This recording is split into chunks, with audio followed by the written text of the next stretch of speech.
बिस्मिल्लाहिर्रहमानिर्रहीम, अस्सलाम वालेकुम नाज़रीन। मैं हूं अकबर अली भट्टी और आप देख रहे हैं QS। नाज़रीन, आज का जो प्रोग्राम है वो बहुत ही आप देखेंगे तो इंशाल्लाह आपको मज़ा आएगा। आज हमारे साथ जो मौजूद हैं इंतहाई मोस्ट सीनियर पॉलिटिशियन, एडवोकेट और जनाब चौधरी एजाज़ अहमद चीमा साहब। तो इनसे हम अपनी गुफ्तगू का आज के जो सवालात हैं वो भी एक डिफरेंट हैं, क्योंकि हमने जो है इनकी वो हर मंथ में 1-2 मीटिंग्स इनके साथ होती हैं। वो जो इलाकाई सूरत हाल है उस पर तजज़िया भी होता है, उस पर बातचीत भी होती है। तो आज जो है वो इंशाल्लाह वो एक अलग सूरत हाल है, आप सुनेंगे इंशाल्लाह आपको मज़ा आएगा। तो मैं ज़्यादा देर हायल नहीं होता हूँ इस गुफ्तगू में। तो आइए नाज़रीन, हम अपनी गुफ्तगू आगाज़ करते हैं। अस्सलाम वालेकुम जी चौधरी साहब। वालेकुम अस्सलाम भट्टी साहब, क्या हाल है? जी चौधरी साहब, कैसे हैं आप? ठीक है, अल्लाह का फजल जनाब, मेहरबानी। बहुत शुक्रिया आपका चौधरी साहब। नहीं शुक्रिया क्या, आपकी हमेशा आप इतना प्यार करते हैं, मोहब्बत करते हैं, इतनी मेहनत करते हैं, इतनी काविश करते हैं और लोगों तक आप अपने मकामी मसाइल, और हम आपको हमेशा आपकी काविशों पे, आपकी मेहनत पे हम आपको सलाम करते हैं भट्टी साहब। आप माशाल्लाह बड़े अच्छे। अच्छा चौधरी साहब, पहला सवाल मेरा ये है कि इस वक्त जो सियासी सूरत हाल है, PDM भी गई, हुकूमत भी खामोश है, अवाम भी अपनी तरफ से जो कर रहे हैं बल्कि खामोश ही है इस वक्त। तो इस पर आप क्या कहेंगे? इसमें सारी सूरत हाल में अगर लूज़र हैं तो वो सिर्फ अवाम है। ठीक है, क्योंकि जो इस वक्त सिनेरियो पाकिस्तान में नज़र आ रहा है ना, अवाम की सुनने वाला कोई नहीं। दिन ब दिन अवाम के लिए, गरीब आदमी के लिए मसाइल बढ़ रहे हैं। अगर तकलीफ़ में है तो वो गरीब अवाम और ख़ास तौर पे शहरी और देहाती वो तबका जो रोज़ाना की बुनियाद पर अपना कमा के खा रहे थे, वो बहुत ज़्यादा परेशानी में है। जी बिल्कुल।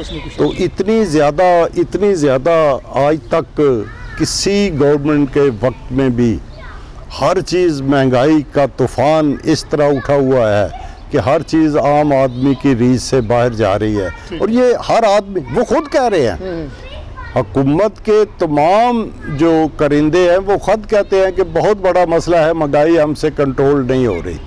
तो असल में खान साहब ने बातें तो बहुत की थी, लेकिन उनकी हकीकत ये है कि अब तो रोज़े रोशन की तरह यहाँ है कि उनकी गवर्नमेंट के लिए तैयारी नहीं थी और उन्होंने ना मसाइल का अदराक किया, ना सिर्फ वो चूरन बेची अपनी और सौदा बेचा अपने थैले से, तो अगले स्टॉप पे उतर गया। यही उनका रोल है, मुझे तो लगता। ठीक है। अच्छा जी, नून लीग के हवाले से थोड़ा सा मैं एक सवाल करूँगा। डॉक्टर निसार चीमा साहब को MNA बने हमारे ये 2-2.5-3 साल हो चुके हैं। तो इस वक्त तक उनकी जो कारकर्दगी है वो 0/0 है। तो इस हवाले से क्या कहेंगे कि आइंदा क्या वो इस तरह वोट ले सकेंगे? आपने जब खुद ही फैसला कर दिया कि उनकी कारकर्दगी 0/0 है, तो मैं इसमें क्या ऐड करूं? वो बहरहाल डॉक्टर साहब इंतहाई शरीफ आदमी है, हमें ज़ाती तौर पे कोई इख्तलाफ नहीं, लेकिन पॉलिटिक्स हर एक के बस का रोग नहीं होता। ठीक है। सरकारी मुलाजम की जो ग्रोथ होती है, जो ग्रूमिंग होती है, उसकी जो ट्रेनिंग होती है, वो किसी और अंदाज में होती है। ठीक है। पॉलिटिशियन की ग्रूमिंग और उसकी ट्रेनिंग किसी और अंदाज में होती है। ये बहुत फ़र्क होता है। हर आदमी ये समझता है, ना हर आदमी पॉलिटिशियन बन सकता है और ना हर आदमी सरकारी मुलाजम की तरह यस मैन और मामलात को किसी और नज़र से देखने के ये आदी होते हैं। तो इस लिहाज से मैं नहीं समझता कि वो ठीक है, पॉलिटिकल पार्टी के टिकट की वजह से वो पहुंच तो गए हैं, लेकिन उनका हकीकत में इन रियल सेंस पॉलिटिक्स से उनकी ग्रूमिंग ही नहीं है और ना ही पॉलिटिक्स उनका फील्ड था। ठीक है। तो इसलिए आप देख रहे हैं जो इस वक्त हालात हैं हल्के में। सही है। ये नहीं कि गवर्नमेंट हो तो फिर ही, मैं समझता हूँ अगर अपोजिशन में कोई कारकुन या कोई एफिशिएंट लीडर हो तो अपोजिशन में आसानियाँ होती हैं। ठीक है। अपोजिशन में पब्लिक तक पहुंचने के लिए, पब्लिक के मसाइल को हल अगर ना भी हो सके तो उजागर करने में अगर आदमी काविश करे तो उसको ज़्यादा कामयाबी हासिल हो सकती है। ठीक है। तो अच्छा, अवाम में इस वक्त जो मायूसी चल रही है मुल्क के अंदर, तो इसका क्या हाल है, ये कैसे बेहतर हो सकता है? ये भट्टी साहब बहुत खौफनाक सूरत हाल है। ये किसी कौम के लिए, किसी मुल्क के लिए अवाम में जो मायूसी होती है ना, बेहिसी होती है, वो इंतहाई ख़तरनाक होती है।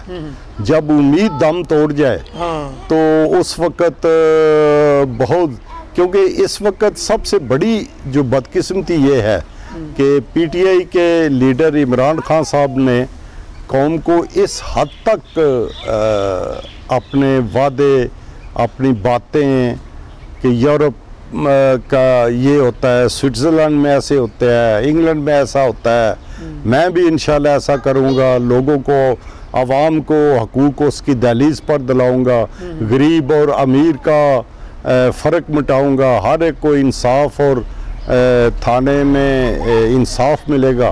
लेकिन बिल्कुल उसके उल्टा है, बिल्कुल उसके उल्टा है, जिसकी वजह से मायूसी, और ये बहुत ख़तरनाक है। उम्मीद आवाम को होनी चाहिए और इंशाल्लाह ताला पाकिस्तान पीपल्स पार्टी की क़यादत जो है वो, इसमें कोई शक नहीं कि इससे बेहतर क़यादत इस वक्त इस मुल्क में कोई सियासी पार्टी भी मुयस्सर नहीं कर सकती।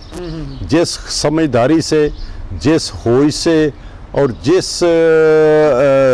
तरीके से बिलावल भुट्टो जरदारी अपने पॉलिसी बयान दे रहे हैं और अपनी पॉलिटिक्स की गोटियां खेल रहे हैं, मेरा ख्याल है यही अवाम के लिए बेहतर है। और इंशाल्लाह ताला अवाम के मसाइल का हल पाकिस्तान पीपल्स पार्टी के पास ही है और इंशाल्लाह मुस्तकबिल पाकिस्तान पीपल्स पार्टी। अच्छा, मुझे ये बताइए कि जो पोजीशन इस वक्त बनी हुई है, परेशानी भी बहुत ज़्यादा, मायूसी भी आवाम में बहुत ज़्यादा पाई जा रही है, तो क्या पीटीआई आइंदा इलेक्शन जो है वो जीत सकती है? अगर ये फ्लॉप हो जाती है तो फिर हमारे इलाके में एक बहुत ही नहीं, भट्टी साहब आप देखें ना, हमारे इलाके में यही पोजीशन सारे मुल्क में है। अच्छा। आप जब का इलेक्शन शुरू हुए हैं, कभी आपने देखा है कि बाई इलेक्शंस में सिटिंग गवर्नमेंट हारी हो? हमेशा बाई इलेक्शंस में जो सिटिंग गवर्नमेंट है वो ही जीतती है, इसलिए कि उसका माहौल ही अजीब होता है। वोटर ये समझता है कि अगर मैं इस वक्त, मेरे वोट से कोई गवर्नमेंट तब्दील नहीं हो जानी, मेरे वोट से कोई हालात तब्दील नहीं हो जाने, तो इसलिए वो गवर्नमेंट के जो कारपुरजार होते हैं उनके कहने पे वोट दे देते हैं और हमेशा बाई इलेक्शंस में गवर्नमेंट पार्टी जीतती है। पहली दफ़ा देखिए आप कि बाई इलेक्शंस में गवर्नमेंट पार्टी तमाम सूबों से हार रही है और बुरी तरह हार रही है। तो इससे ज़्यादा और क्या हो सकता है इनके लिए? रोज़े रोशन की तरह दीवार पे लिखा हुआ नज़र आना चाहिए, आंखें बंद कर ले कोई तो वो उसकी अपनी मर्ज़ी, वरना नज़र तो आ रहा है कि। तो बाकी हमारे हल्के की आप अगर बात करते हैं तो एक बात तो बड़ी वाज़े है कि डिस्ट्रिक्ट गुजरांवाला पंजाब की पॉलिटिक्स में सबसे अहम ज़िला है। ठीक है।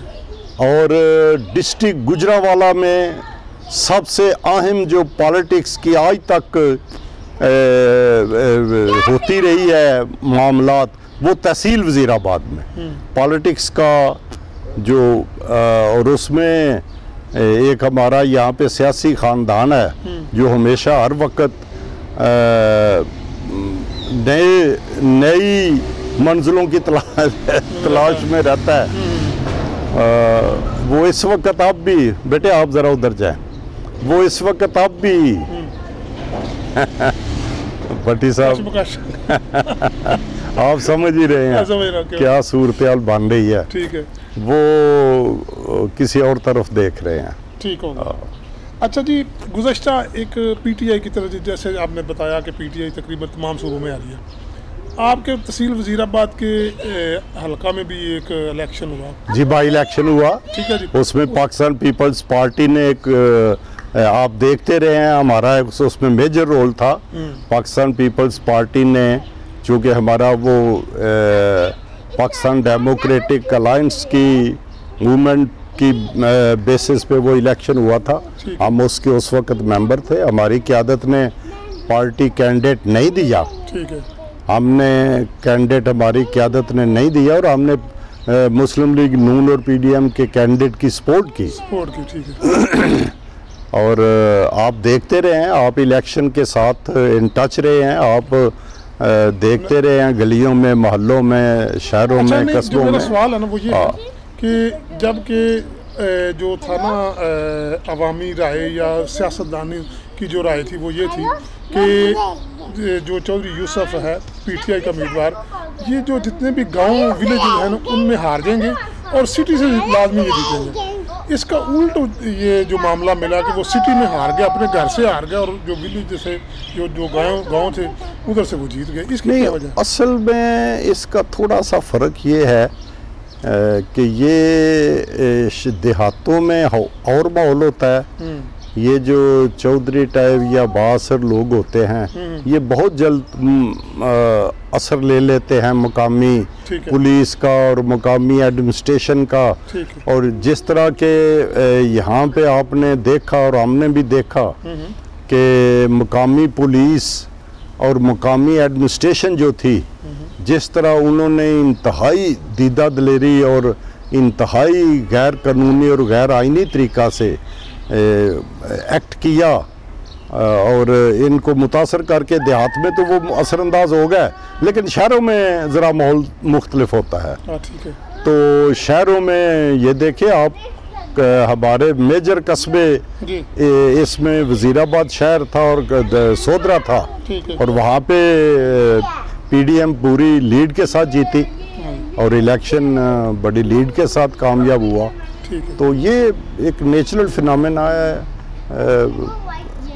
ये आप देखते रहे हैं कि जो अपोजिशन के कैंडिडेट के बैनर्स और स्टिकर्स होते थे वो अगले दिन उतर जाते थे, और जो पीटीआई के कैंडिडेट के जो बल्दिया के ट्रक और बल्दिया वापडा की क्रेनें उनके वो खुद सारी रात लगे रहते थे और ख़ुद उनके अवेज़ा कर रहे होते थे। अच्छा, नून लीग की जो उम्मीदवार थी मैडम तलब शौकत, आपने बकौल आपके कि आपने सपोर्ट भी किया, वो एमपीए भी बन चुकी हैं इस वक्त।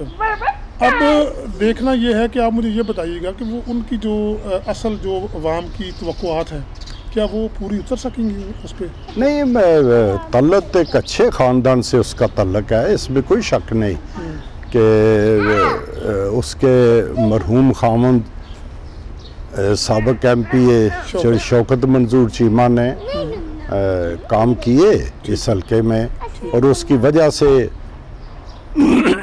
उसकी बेवा भी कामयाब हुई। वो खुद एक अच्छे उस घराने से उसका तल्लक है, इसमें कोई शक नहीं। लेकिन असल में बात भट्टी साहब ये नहीं, असल में बात पॉलिटिकल पार्टीज़ की है। जिस डगर पे इस वक्त मुस्लिम लीग नून चल रही है, इनके लिए अगर खाइयाँ हैं तो आगे दरिया भी है, उससे आगे समुंदर भी है। तो ये शायद वक्त का और ये हालात का अदराक नहीं कर रही मुस्लिम लीग की क़यादत कि इनके ये किस तरफ जा रहे हैं और क्यों जा रहे हैं। ये बहरहाल ये फैसला उन्होंने करना है। अच्छा, इलेक्शन में बहुत थोड़ा अरसा रह गया, अब 2 साल है, तो आपकी जो इलेक्शन के हवाले से मसरूफियात है उसमें क्या कोई इधर कोई विज़न वगैरह जो नहीं? ये डिसीजन पार्टी का डिसीजन है, और हमारे कायद ने, हमारे चेयरमैन, आप चंद दिनों बाद देखेंगे कि वो पंजाब में किस तरह इलेक्शन कंपेन तो खैर ये नहीं कह सकते, पॉलिटिकल एक्टिविटीज़ को किस अंदाज से और किस तेज़ी से और किस शुरू करने वाले हैं, और उससे इंशाअल्लाह ताला मुल्क का माहौल आप देखेंगे कि नेक्स्ट इलेक्शन तक बेहतर होगा और बहुत बेहतर होगा। ठीक है। क्योंकि वाहिद ये पार्टी पाकिस्तान पीपल्स पार्टी है जो गरीब आवाम, पिसे हुए तबकात, किसान, मजदूर, मेहनत कश और इन लोगों की मुलाजिम पेशा तबकात और इन सब की हमेशा नुमाइंदा जमात पाकिस्तान पीपल्स पार्टी रही है और आइंदा भी इंशाल्लाह ताला अवाम इसी पार्टी पे इत्माद करने के करेंगे और अल्लाह ताला कामयाबी देगा अवाम को। अच्छा जी, एक आखिरी सवाल है, जब से ये इमरान खान की गवर्नमेंट आई है, वो लॉकडाउन है या जो भी है, बाकी भी सारे कारोबार चल रहे हैं, तालीमी जो मैदान में जो है एक सिलसिला तालीम का, वो बेतहाशा मतलब कि गिर चुका है इस वक्त उसका। तो ये क्या इसके लिए कोई नाकाबिले तलाफी नुकसान पहुंच रहा है? आप क्या तजवीज़ देंगे इस हवाले से? ये बहुत नाकाबिले तलाफी नुकसान पहुंच रहा है।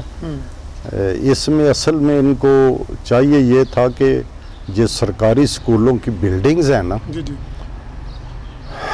उसमें वो 24 घंटे अवेलेबल हैं गवर्नमेंट को। इनको चाहिए था कि मुख्तलिफ औकात में वक़्त तब्दील करके ना तो 25% दिन के हिस्से को 4 हिस्सों में तकसीम कर लें, तो 100 की बजाय 25% बच्चों को बुला लें, ठीक हो गया, तो उनको मैनेज भी किया जा सकता है, ठीक है, और वो तालीम को जारी भी रख सकते हैं। ठीक है।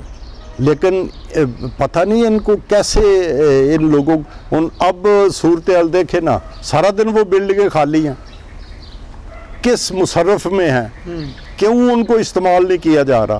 हालात और वक्त का तकादा था कि दिन की रोशनी को दिन को 4 हिस्सों में तकसीम करके, क्लासेस को 4 हिस्सों में तकसीम करके, थोड़े थोड़े वक्फे से उनको क्लासेस ली जाती, वरना ये पूरी हमारी जो जनरेशन है ये तबाही की तरफ जा रही है लैक ऑफ एजुकेशन की वजह से। ये बहुत ज़्यादा वालिदैन भी परेशान है और बच्चे भी जो है ना, ये अगर स्कूल बंद होंगे तो जाहिर है इनकी ग्रोथ और इनकी एक्टिविटीज़ तो ख़त्म नहीं होंगी, ये किसी मनफी तरफ इनका रुझान जाएगा। तो ये लैक ऑफ प्लानिंग है भट्टी साहब, और कुछ भी नहीं है। ये अल्लाह ताला की तरफ से एक ऐसी वबा आई है, इसको अगर ये प्लानिंग के साथ डील करते तो मैनेज किया जा सकता था, जो ये गवर्नमेंट पूरी तरह फेल हुई है मैनेज करने में। जी बहुत शुक्रिया चौधरी, बहुत शुक्रिया पट्टी साहब, थैंक यू वेरी मच। वाकई आज जो बहुत मेहरबानी, बहुत ही अलग हुई है, बहुत मेहरबानी। हवाले से, सियासी हवाले से, अवामी हवाले से आपने जो गुफ्तगू सुनी, इंशाल्लाह उम्मीद है कि आपको पसंद आएगी। हमें फीडबैक ज़रूर दीजिएगा। और इसमें मैं ये जो इन्होंने तालीम के हवाले से कहा है कि उसको मैनेज करना चाहिए, बिल्डिंग्स भी हैं, अब तो कोई प्रॉब्लम्स ही नहीं है। मुख्तलिफ जो प्राइवेट स्कूल्स हैं उनके पास जनरेटर हैं, बिजली का कोई प्रॉब्लम नहीं है, कोई और मसला नहीं है। तो इसको SOPs के तहत अगर कर लिया जाए, ये बहुत बड़ा नुकसान हो रहा है, हुकूमत को इस पर सोचना चाहिए। अब जो इन्होंने गर्मियों की छुट्टियाँ, यानी स्कूल लगाने से पहले गर्मियों की छुट्टियाँ भी दे दी हैं, तो इस हवाले से मैं ये समझता हूँ कि ये इंतहाई नाअहली की बातें हैं, इंतहाई नाअहली वाली ये मामलात हैं, कोई प्लानिंग नहीं है इस हवाले से। तो ये जब तक अगर ये ना कर सकी, गवर्नमेंट डिवेलप ना कर सकी, तो इसका वो हाल होगा जो गुज़श्ता काफ लीग का हुआ था। तो इसको आप समझने की ज़रूरत है, अगर नहीं कर सकते तो फिर देख लें। अल्लाह हाफिज़ आपका। इसी के साथ ही अकबर अली भट्टी को इजाज़त दीजिए। अल्लाह हाफिज़।